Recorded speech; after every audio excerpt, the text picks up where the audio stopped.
이번에 공시가격 발표가 됐고 DSR 완화해주고 하면서 대출이 5억까지 필요하지 않은 소형 주택들의 거래량이 늘어날 수는 있다. 그걸 가지고 아마도 영끌족들한테 다주택자들이 처분하고 빠지려고 할 것이다. 그렇다면은 그나마 그래도 집 한 채 사는 사람은 둘째치고 이런 말에 넘어가서 다주택을 영끌하는 사람들 굉장히 위험해질 수 있다. 이런 부분을 보셔야 되겠죠. 부동산 보유세 부담 완화 그러면서 2020년 공시가격 적용을 하겠다 이런 식으로 이야기를 했죠. 그러면서 보유세가 떨어질 거다, 종부세가 떨어질 거다 이런 이야기들이 계속 나왔습니다. 발표되기 전부터. 그 전에도 무슨 이야기 나왔어요? 재산세는 재작년 수준까지 떨어지고 1주택 종부세 작년 수준까지 동결 검토하겠다. 계속 이런 기사들 나오면서 뭐라 그래요? 2020년 수준까지 낮추는 효과를 내려면 공시가격 현실화율도 떨어뜨려야 되고 공정가액 비율도 떨어뜨려야 된다. 저거를 기사라고 내고 있습니다. 언론이. 진짜 쓰레기 같은 정책이 두 개 얘기하자면 이미 지금 뉴스에 나오고 있는 DSR 완화 정책이랑 공시가격 낮추는 정책이에요. 세계 어느 나라에서 공시가격을 얼마나 쓰느냐. 대부분의 나라는 시세 대비로 가요. 근데 우리나라는 공시가격 거기다 공정가액 비율이라는 두 가지 완충장치를 뒀죠. 그렇기 때문에 세금이 저렴하니까 다주택자들이 활개를 치고 판을 칠 수 있었던 시장이다. 그러니까 공시가격 1억 미만 아파트들도 왜 도대체 혜택을 주느냐.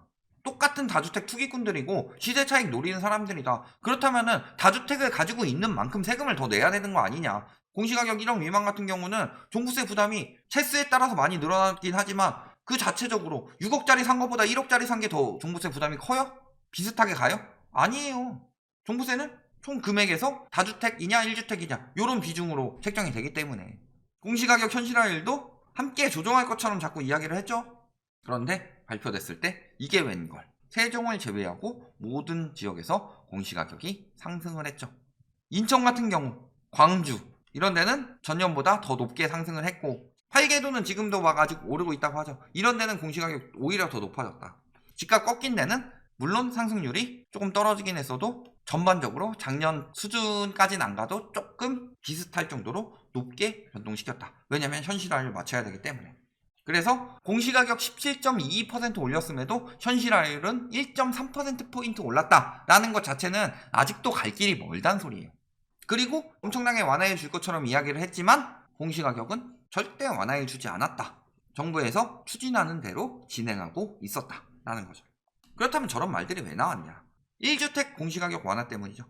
1주택자는 공시가격을 완화해준다. 이런 이야기를 하고 있는데 반대로 윤석열 대통령 당선인의 공약대로 환원하게 되면 어떤 일들이 벌어지냐. 거의 1주택의 경우는 작년 수준으로 동결이고 다주택의 경우는 그대로 진행이 되죠. 그랬을 때 이 당선인의 공약대로 가자라는 건 무슨 소리예요? 중저가 주택은 더 내고 고가 주택은 완화해주겠다. 즉 부자 감세, 서민 증세 정책이다. 대표적으로 양도세, 보유세 이런 거 가지고 난리치고 있는데 부가가치세 이런 거 올리는 게 진짜로 그 서민 좀먹는 정책이고 양도세랑 취득 양도 보유세는 부자세예요. 엄밀하게 말하면. 양도세는 차익을 그렇게 많이 안 남겨 처먹었으면 많이 낼 일 없습니다. 보유세요? 부자들 사는 비싼 아파트나 보유세 많이 내지. 보유세 때문에 생활고가 힘들어져서 허리가 휠 지경이다. 이런 사람 있어요? 근데 많은 사람들이 부자를 감세해주세요. 우리가 세금 더 내겠습니다. 하고 찍어준 거죠. 정치적 얘기를 별로 안 하려고 하고 그런데 DSR 건드린 건 선 넘었죠. 정치적인 부분으로 이야기하는 게 아니라 DSR 건들려고 하는 사람에 대해서 저희는 엄청나게 깔 겁니다. 미친 짓이니까. 공시가격하고 DSR 두 개는 건들면 안 돼요. 종부세율 완화해줄 수 있어요. 양도세율 완화해줄 수 있어요. 정부고 정책이긴 하니까. 하지만 빚을 늘리고 정상적인 세금을 감세를 해주기 위해서 공시가격을 낮춘다. 이 두 가지는 절대 용납될 수 없는 일입니다. 그런데 DSR 건드렸죠? 초이노믹스 이후 한국 경제가 얼마나 파탄이 났냐를 보면은 답이 나와요. 근데 최근에 집을 사는 사람들이 뭘로 많이 샀느냐? 영끌에서 갭투기를 많이 했죠. 그래서 39세 이하 갭투기 비중이 높아졌다. 즉 2030 갭투기가 늘어났다. 갭투기 2030 어떤 식으로 진행을 해요? 나는 돈이 많고 전세보증금 충분히 돌려줄 여력이 되는데 그래서 전세입자들한테 피해 안 줄 정도로 갭투기를 할 수 있는 사람들이다. 그거 아니죠. 일부는 내 집 마련을 위해서 일단 갭으로 사놓고 이건 갭투기라고 보긴 그렇죠. 갭 매수해놓고 나중에 전세금 갚고 여기 내 집으로 들어갈 거다. 이런 일부도 있고 반대로 안 가지고 있으면 벼락거지 되니까. 유튜브나 저기 언론이나 집 사면 무조건 오른대요. 그러면 난 다주택으로 잔뜩 사가지고 갭투기 짜자작 해가지고 남의 돈으로 투기해서 시세 차익 엄청 남겨먹고서 불로소득 남겨서 벼락부자 돼야지. 이런 한탕주의에 눈이 돌아간 청년층도 굉장히 많았죠. 이런 사람들은 어떻게 투기했어요? 1억이 있어요. 근데 갭이 1000만원 정도예요.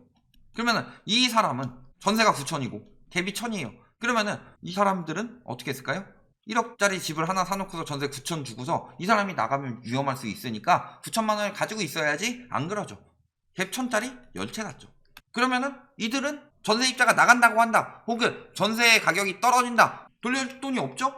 가지고 있는 자산도 되는 대로 갭투기를 들어갔어요. 그렇다면 세금 부담이 다주택자한테 부담이 되면 될수록, 특히 1억 미만 갭투기 들어간 사람들, 이번에 공시가격 1억 넘어간 데들 종부세 합상 과세 되면은 개작살 납니다. 진짜 2030 전세 보증 사고도 가장 많았다. 전세금 돌려줄 돈이 없어요. 그러니까 나간다고 하거나, 근데 다음 세입자가 안 들어온다던가, 혹은 역전세가 나서 전세금 조금이라도 삐끗해봐라, 저런 데서 이제 완전히 박살난다. 2030 연끌 갭투기, 나는 부자 될 거야 라고 구수 마음으로 한 사람들, 거기서 다 박살나는 것들 터지기 마련이에요. 이번에 보유세 폭탄으로 인해서 1주택자들은 깎아줘도 다주택자들은 절대 안 깎아줬는데다 플러스로 뭐예요? 공시가격이 올랐죠. 당연히 보유세 폭탄 떨어집니다. 윤석열 당선인이요, 대통령이 되면은 종부세를 폐지하는 게 아니고요, 재산세를 총 묻겠다는 거죠. 그냥. 그래서 종부세 부분을 없애버리고 그 부분을 안 걷느냐, 그렇게 설마 기대하는 건 아니죠. 그래서 보유세 폭탄이 떨어집니다. 다주택 가지고서 갭투기 들어간 사람들 이제 굉장히 위험해지는 거예요. 그렇다면은 이들이 보유세 폭탄했을 때 늘 뭐라고 그랬어요? 언론, 전문가, 이들 절대적으로 편파적으로 이야기하죠. 집값 안 떨어뜨리려고 세입자한테 전가한다. 그래서 전세 가격이 오른 이유는 8월부터는 임대차 3법 때문에 올랐고 11월부터는 종부세 폭탄 때문에 세입자 전가해서 더 오를 것이다. 근데 11월부터 더 오르던가요? 이건 20년 8월부터죠. 20년 5월에 집값이 올랐던 것도 20년 7월 31일에 임대차 3법이 시행될 것을 예견하고 미래를 보는 노스트라다무스 집주인들이 전세를 미리 올렸다. 개소리죠. 전세는 절대적으로 금리 인상 때문입니다. 금리 인상 부담이 커지고 있어요. 연끌 갭투기 들어간 사람들, 다주택이 된 사람들이요. 근데 내가 돈이 부족해서 신용대출 같은 거 끌어가지고 갭투기 들어갔다. 그러면 금리 인상 여파까지 맞습니다. 세금도 늘어나고 갚을 돈도 늘어나요. 당신의 소득은 늘지 않았습니다. 왜? 저런 인간들이 일을 얼마나 똑바로 했겠느냐. 한탕주의에 넘어간 인간들이. 불로소득에 눈이 먼 사람들이 집값이 쭉쭉 올라가면서 난 돈 엄청 많이 번다, 이런 생각으로 들어갔는데 근로소득에 얼마나 집착을 했겠느냐. 회사에 도움이 되고 내가 승진할 수 있는 여력을 많이 만들고 이런 거 거의 없으니까 근로소득은 거의 늘지 않았겠죠. 근로소득은 거의 그대로인데 세금 늘어나고 이자 늘어나봐요. 앞으로 지옥이죠. 그리고 연끌 갭투기들 금리 인상이 여파를 주는 거는 물론 거의 없죠. 갭투기는 대부분 빚 안 내고 하려고 갭투기를 하는 거죠. 그런데 이자 부담보다 더 큰 영향을 주는 것은 뭐다? 전세가. 금리 인상에 전세 거래 줄고 전세 가격 꺾였어요. 20년 5월부터 전세 가격이 폭등했던 이유는 코로나로 인한 저금리로 0.5%까지 내렸기 때문에. 그러면 지금 전세 가격이 꺾인 이유는 뭐 때문이에요? 금리를 지금 1.25%까지 올렸으니까. 그러면 전세가가 떨어지면 무슨 일들이 벌어지죠? 역전세난. 역전세난이 일어나면 어떻게 돼요? 1억 가지고 10채를 샀다고 해봅시다.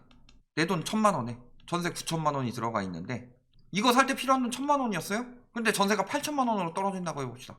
그러면 1000만 원이 더 필요해요. 이거 마련하려면 어떻게 해야 돼요? 그 외적으로 돌려줄 돈이 있으면 전세 보증 사고가 그렇게 많이 나타나지 않겠죠? 돌려줄 돈이 없어요. 2030이 특히 갭투기를 많이 했는데 전세 보증 사고가 늘어난 이유 많이 없어요. 그럼 역전세 나면 어떻게 해야 되는 거예요? 돈이 없는데? 대출을 더 받을까요? 대출도 한계가 있죠. 대출 더 받으면 이제 금리 부담 들어가는 거고. 왜 2030 갭투기가 늘어났냐? 갭투기를 하려면 보통 2030은요, 사놓고서 신규 전세를 받는다? 거의 힘듭니다. 왜? 일단 내가 그 돈을 완전히 가지고 있어야 되고 그 다음에 전세 수요를 받아서 그 다음에 돈이 들어오는 거죠. 혹은 잔금 날짜에 맞춰서 전세를 받아야 되는데 그건 쉽지가 않죠. 갭투기는 뭘로 늘어났느냐? 갭투기 매물 받아줬다. 그럼 갭투기 매물 바지를 2030이 했다는 것은 그 위에 40, 50, 60 이런 사람들이 2030한테 팔아치우고 빠졌다는 거죠. 왜 팔아치우고 빠졌을까요? 팔 수 있는 기회니까. 최고의 투기꾼들은요, 집값이 얼마나 올랐느냐 이거에 연연하는 것보다 더 중요하게 연연하는 게 황금성입니다. 코로나 이후 공포 수요 잔뜩 늘어났을 때 가만히 있으면 벼락거지 된다는 이야기를 듣고서 내 집 마련을 한 연골 수요들도 있을 테지만 여러 채 사가지고 한꺼번에 벌어서 진짜 내 집 마련해야지 이렇게 단순하게 생각한 연골 수요들도 있겠죠. 그들이 설거지 부대 해준 거다. 결론. 추세가 어떻게 되느냐? 다주택 보유세는 늘죠. 그리고 전세 가격. 지금은 약보합 중인데 앞으로 이게 점점 더 하락으로 갈 거다. 그 이유는 금리 인상 때문에. 그렇다면 갭투기 파산이 눈앞에 왔죠. 그런데 20년, 21년에 공포 수요 유도에서 영끌 갭투기 들어간 사람들 요거 2연타로 무너진다. 아마도 이제 LTV, DSR 완화 플러스 양도세 완화로 인해서 진짜 다주택 투기꾼들이 털어낼 거다. 이럴 때 일시적인 반등이 나올 수가 있죠. 그럴 때 그런 매물들을 연끌 갭투기로 받아주는 사람은 진정한 성인입니다. 다른 사람들의 고통을 대신 받아주고 내가 대신 지옥으로 떨어지겠다. 그런 마음을 가지고 계시다면 저런 상황에서도 받아주시면 된다. 여기까지 말씀드리겠습니다.